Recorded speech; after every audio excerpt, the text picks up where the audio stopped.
Item ಯಾವುದೇ ಇರಲಿ try ಮಾಡಿ ಆಚಿ ಚಿಕನ್ ಮಸಾಲಾ.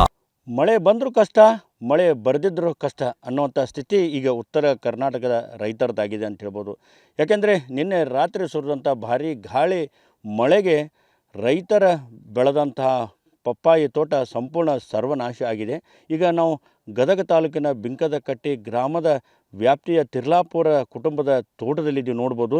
ಈಗ ನೋಡ್ಬೋದು ಎಂಥ ದೊಡ್ಡ ಪ್ರಮಾಣದಲ್ಲಿ ಪಪ್ಪಾಯಿ ಈಗಾಗಲೇ ಗಿಡ ಮುರಿದು ಈಗೆಲ್ಲ ಇಡೀ ಏನು ಗೊಂಚಲು ಇಲ್ಲಿ ಬಿದ್ದಿದೆ ನೋಡ್ಬೋದು. ಇದು ಈ ತೋಟದಲ್ಲಿ ನೀವು ತೋರಿಸೋದು ಹೊಂತೀವಿ. ಸುಮಾರು 5 ಎಕರೆ ಏನು ತೋಟದಲ್ಲಿ ಈಗ ಪಪ್ಪಾಯಿ ಬೆಳೆಯನ್ನು ಬೆಳೆದಿದ್ದಾರೆ. ಈಗಾಗಲೇ ನಿನ್ನೆ ಗಾಳಿಗೆ ಸಂಪೂರ್ಣ ಗಿಡವೇ ಕಟ್ಟಾಗಿ ಬಿದ್ದಿದೆ. ಒಂದೊಂದು ಗಿಡಗಳಲ್ಲಿ ಸುಮಾರು 60ರಿಂದ 70 ಏನು ಪಪ್ಪಾಯಿ ಹಣ್ಣುಗಳು ಆಗ್ತಾ ಇದ್ದಾವೆ.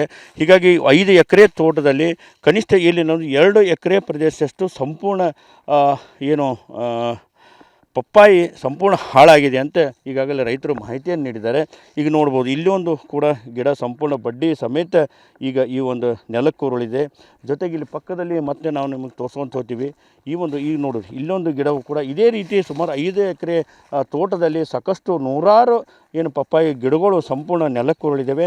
ಯಾಕೆಂದರೆ ಒಳ್ಳೆಯ ಒಂದು ರೇಟು ಕೂಡ ಈ ಒಂದು ಸಂದರ್ಭದಿತ್ತು. ಆದರೆ ಒಳ್ಳೆಯ ರೇಟ್ ಇದ್ದ ಸಂದರ್ಭದಲ್ಲಿ ಈ ಒಂದೊಂದು ಗಿಡಗಳಿಗೆ ಒಂದು ದೊಡ್ಡ ಪ್ರಮಾಣದ ಗೊಂಚಲು ನೋಡ್ಬೋದು. ಇಲ್ಲಿ ಒಂದು ನೋಡ್ಬೋದು ಯಾವ ರೀತಿ ಇಲ್ಲಿ ಸಂಪೂರ್ಣ ಗಿಡ ಮುರಿದು ಬಿದ್ದಿದೆ. ಒಂದೊಂದು ಗಿಡಗಳಲ್ಲಿ 70-80 ಕಾಯಿಗಳು. ಹೀಗಾಗಿ 1 ಕೆಜಿಗೆ 10 ರೂಪಾಯಿಗಿಂತ ಹೆಚ್ಚು ಒಂದು ಬೆಲೆ ಸಿಕ್ಕರೆ ದೊಡ್ಡ ಪ್ರಮಾಣದ ನಮ್ಮ ಲಾಭ ಆಗುತ್ತೆ ಅನ್ನೋಂಥದ್ದು ಕೂಡ ಮಾತಾಡಿದ್ದಾರೆ. ಈಗ ಸದ್ಯಕ್ಕೆ ಯಾವ ಪ್ರಮಾಣದಲ್ಲಿ ಅಂತಂದರೆ ಈಗ ಸಾಕಷ್ಟು ಸೋಲು ಮಾಡಿ ಬೆಳೆದಂಥ ರೈತರು ಇದ್ದಾರೆ. ಈ ಒಂದು ಮಾಲೀಕರು ಕೂಡ ಸಾಕಷ್ಟು ಪ್ರಮಾಣದಲ್ಲಿ ಏನು ಈಗ ಪಪ್ಪಾಯಿ ಬೆಳೆದಿದ್ದಾರೆ. ಈಗ ದೊಡ್ಡ ಪ್ರಮಾಣದಲ್ಲಿ ಹಾನಿಯಾಗಿದೆ. ಈಗ ಎಷ್ಟು ಎಕರೆ ಎಷ್ಟು ಹಾನಿಯಾಗಿದೆ, ಎಷ್ಟು ಲಾಭದ ನಿರೀಕ್ಷೆ ಅಂತ ಮಾತಾಡೋಣ ರೈತರಿಗೆ. ಸರ್, ಎಷ್ಟು ಎಕರೆದಲ್ಲಿ ಈಗ ನೀವು ಪಪ್ಪಾಯಿ ಬೆಳೆದಿರಿ, ಈಗ ಎಷ್ಟು ಗಿಡಗಳು ಬಿದ್ದಿದ್ದಾವೆ, ಎಷ್ಟೆಲ್ಲ ಹಾನಿಯಾಗಿದೆ ಅಂತ? 5 ಎಕರೆ ಬೆಳೆದಿ ಸರ್. ಒಂದು 350ರಿಂದ ಒಂದು 500 ಗಿಡ ಹಾನಿಯಾಗಿದೆ ಸರ್. ಪೂರ ನೆಲಕ್ಕೆ ಬೆಳೆದಿ ಸರ್. ಅದೇನು ಮಾರಕ್ಕೆ ಬರೋಂಗಿಲ್ಲ ಸರ್. ಏನು ಎಲ್ಲ ವೇಸ್ಟ್ ಆಗಿ ಪೂರ ಈಗ ಹಣ್ಣುಗಳು ದೊಡ್ಡ ಪ್ರಮಾಣದ ಇಟ್ಟರೆ ಅದೇನು ಆಗಲ್ಲ ಸರ್. ಅದೆಲ್ಲ ಕರ್ರೆ ಬಿದ್ದೆಲ್ಲ ಫುಲ್ ಇದು ಡ್ಯಾಮೇಜ್ ಆಗುತ್ತೆ ಸರ್. ಆಗುತ್ತೆ, ತಿನ್ನಕ್ಕೆ ಬರೋದು ಸರ್. ಹಣ್ಣಾಗೋದಿಲ್ಲ ಸರ್. ಅದು ಪೂರ ವೇಸ್ಟ್ ಆಗಿ. ಮಳೆ ಗಾಳಿ ಜೋರು ಐತ್ರಿ? ಜೋರು ಸರ್. ಸಾಯಂಕಾಲ ಫುಲ್ ಒಂದು 10 ನಿಮಿಷ ಗಾಳಿಗೆ ಎಲ್ಲ ಪೂರ ನೆಲಕ್ಕೆ ಹಚ್ಚಿ ಹೋಯ್ತು ಸರ್. ಪೂರ ಎಲ್ಲ. ಎಷ್ಟು ನಿರೀಕ್ಷೆ ಇತ್ತು, ಹೆಂಗೆ ರೇಟ್ ಇತ್ತು ಈಗ? ಸರ್ ರೇಟ್ ಮನೆ 14 ರೂಪಾಯಿ ಕೊಟ್ಟು ಸರ್. ಇಲ್ಲಾಂದ್ರೆ ಒಂದು 4-5 ಲಕ್ಷ ರೂಪಾಯಿ ವೇಸ್ಟ್ ಸರ್. ನಮಗೆ ಒಂದು 500-600 ಹಿಡಿದು ಒಂದು 5 ಲಕ್ಷ ರೂಪಾಯಿ ವೇಸ್ಟ್ ಸರ್. 5 ಲಕ್ಷ ರೂಪಾಯಿ ಹಾನಿಯಾಗಿದೆ ಸರ್. ಏನು ಈಗ ಒಂದು ಸುತ್ತಮುತ್ತ ಪ್ರದೇಶದಲ್ಲಿ ಸಾಕಷ್ಟು ಬೆಳೆದಿದ್ದಾರೆ? ಅದಲ್ಲ ಸರ್. ನಾವು ಒಂದು 10 ಎಕರೆ ಸರ್. ನಮ್ಮದು ನಮ್ಮ ಇವ್ರ ಹೊಸಮನೆಯವ್ರ ಮಗಳು ಒಂದು 2 ಎಕರೆ ಸರ್. ನಮ್ಮ ಬೆಂಗಳೂರೊಳಗೆ ಫಸ್ಟ್ ಪಪ್ಪಾಯಿ ಮಾಡಿದ್ರೆ ನಾವೇ ಸರ್. ಮತ್ತೆ ಯಾರು ಪಪ್ಪಾಯಿ ಮಾಡಿಲ್ಲ ಸರ್ ಈ ವರ್ಷ. ಒಳ್ಳೆ ನಿರೀಕ್ಷೆ ಇತ್ತು, ಲಾಭದ್ದು ನಿರೀಕ್ಷೆ ಇತ್ತು ಸರ್. ಈಗ ಮಾಡಿದ ಖರ್ಚು ಈಗ ಬರೋದು ಸರ್. ಈ ನಮ್ಮನೆ ಎಲ್ಲ ಹಾಳಾಗಿತ್ತು ಸರ್. ಎಲ್ಲ ಪೂರ ಲಾಸ್ ಸರ್.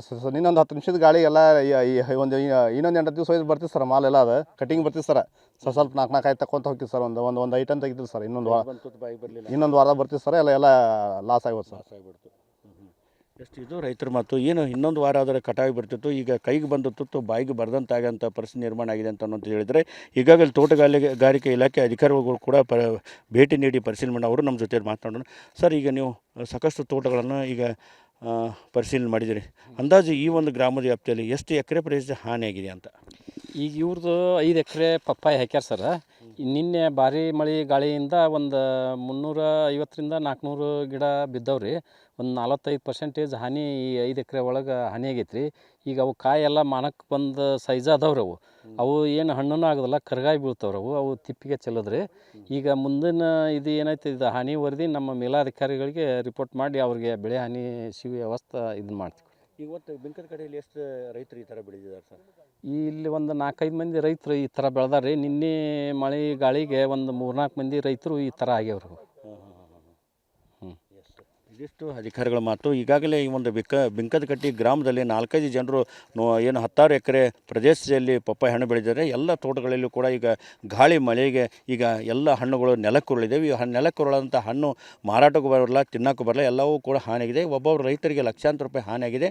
ಈ ಕುರಿತು ನಾವು ಸರ್ಕಾರಕ್ಕೆ ವರದಿ ಸಲ್ಲಿಸಿ ಈ ರೈತರಿಗೆ ಪರಿಹಾರ ಕೊಡುವ ನಿಟ್ಟಿನಲ್ಲಿ ನಾವು ಪ್ರಯತ್ನ ಮಾಡ್ತೀವಿ ಅನ್ನೋ ಮಾತು ಅವ್ರು ಹೇಳಿದ್ದಾರೆ. ಕ್ಯಾಮ್ರಾಮನ್ ಶಂಭು ಜೊತೆ ಸಂಜೀವ್ ಪಾಂಡ್ರೆ, TV9 ಗದಗ.